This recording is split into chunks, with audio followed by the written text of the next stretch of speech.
when we're using the OneDrive client to sync Teams SharePoint Team site library or folders to local, you can see the folders here. That the icon looks like this. Okay, so that means this is the on-demand cloud storage. It's not occupying your local storage.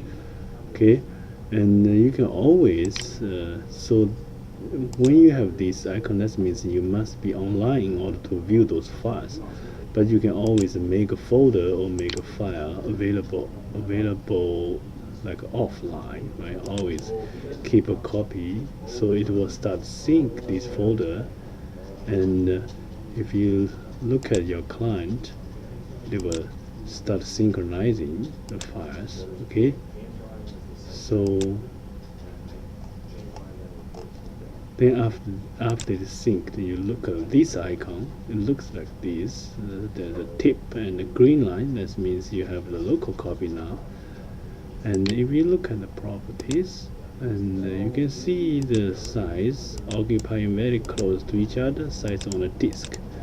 But how about if your disk is full, almost full, and you want release some space, and you can right click it again and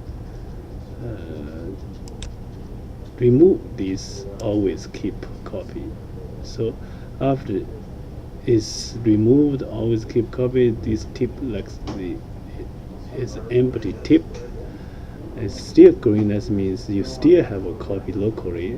So in order to fully release the space, then you need like free up space. Okay, and it's doing sync again. Okay, look at this. So it's on the cloud. That means you must be on cloud in order to view it.